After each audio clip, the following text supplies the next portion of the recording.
Guys, gagawa ako ngayon ng churro toast. Ayan. So, una muna is gawa muna tayo ng gatas dahil wala akong fresh milk. Pero kung may fresh milk kayo guys, yun pwede nyo gamitin. Ako, Bear Brand lang na swak. Ayan, timpla lang ako. Para sa mga walang budget.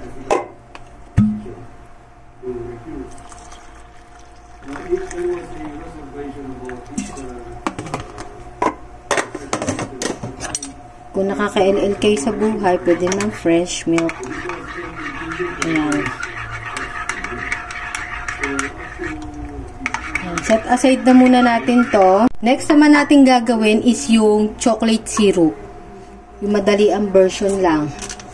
Ito, Milo. Pero kung meron kayo yung sweetened cocoa, pwede rin yun guys. Milo. Pag sweetened cocoa yung ano nyo, kahit huwag na kayo mag-add ng asukal. Kasi matamis na yung...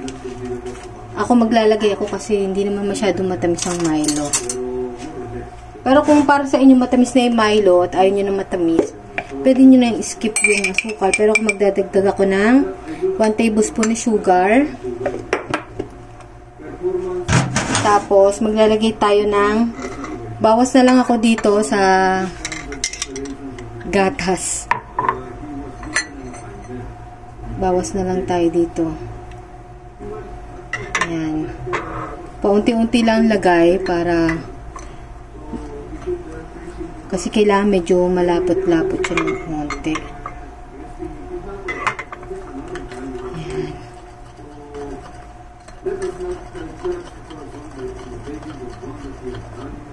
Ayan. Tapos anuhin lang natin siya hanggang sa matunaw din yung asukal.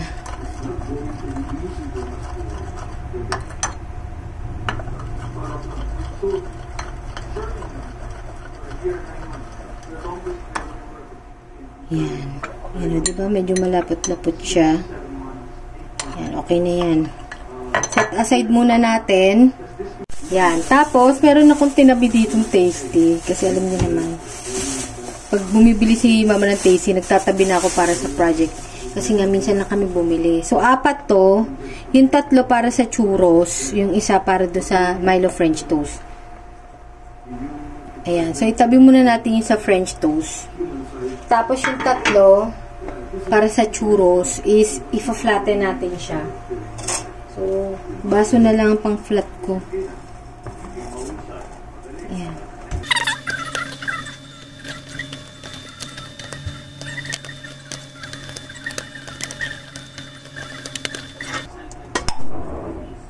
So, ayan o.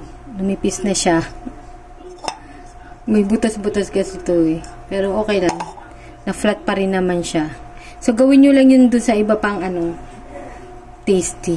Kasi hahaba tayo. Guys, na ko na siya. Napitpit ko na. Lalagyan ko siya ng margarine. Margarine lang kasi meron kami. Pero kung may butter kayo, go lang. Kung nakaka-LL kayo. Ito kasi yung nabibili lang sa palengke. Yung naka-plastic. Yan, naglagyan natin siya.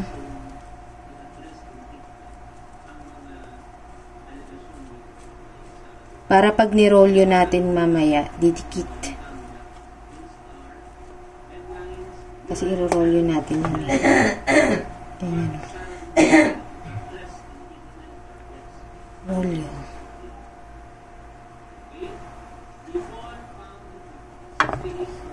Yan. Ganyan. Gawin lang natin dun sa iba pang tapos ko na lang para mabilis. Yan siya guys. Set aside natin. Gawin naman natin yung cinnamon and sugar. Ayan, kasi kailangan natin siya para sa ating churros toast. So, maglagay lang tayo ng asukal. Ayan, halo kasi itong aking asukal. Kaunti lang kasi, kaunti lang itong aking gagawin churros. Bala na kayo magtansya. And then, syempre yung cinnamon. Ano na lang, tansya-tansya din.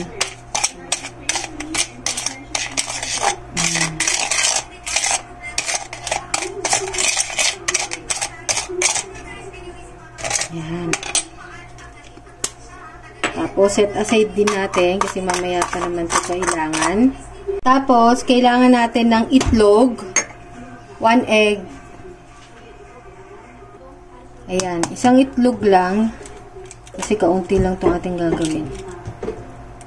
Para sa French toast. Pagsasawsawan natin to ng tasty. Tsaka, itong gatas na ginawa natin kanina. Ayan, pinalimig-lamig ko muna siya. Kasi mainit kanina. So, ayan. Diyan natin isasawsaw yung ating mga tasty.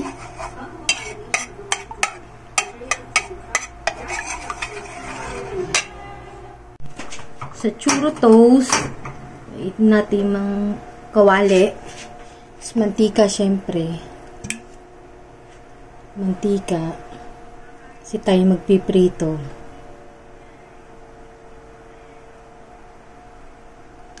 Yan. Painitin lang muna natin. Tapos, yung ating egg na may gatas. Ayan. Sasawsaw natin yung nirolyo natin na nirolyo nating tasty kanina. Yan. Yan. Yan. Ayan.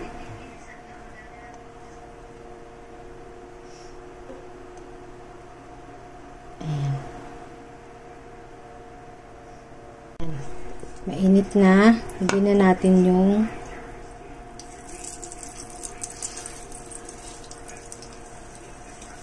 ating nirolyo.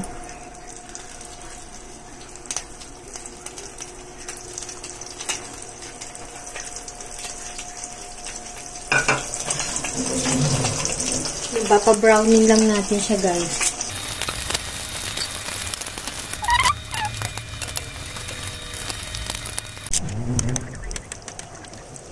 Okay na to. Tapos lagay lang natin siya dito sa may sugar at cinnamon.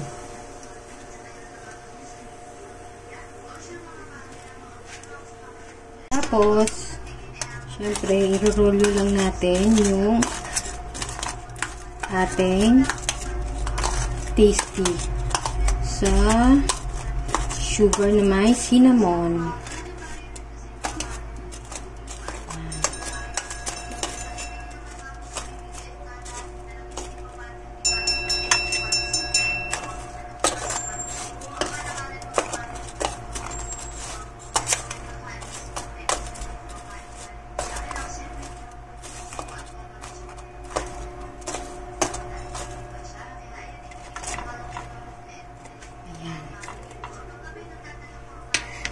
Tapos, pwede nyo nang kainin siya as it is. Or yung pin-prepare natin kaninang chocolate na chocolate syrup. Didip nyo dyan. Ayan ang finished product. Ang aking churro toast. Ayan. Try natin.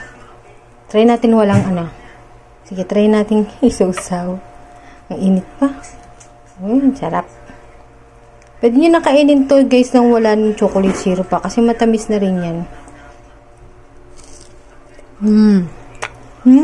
Sarap.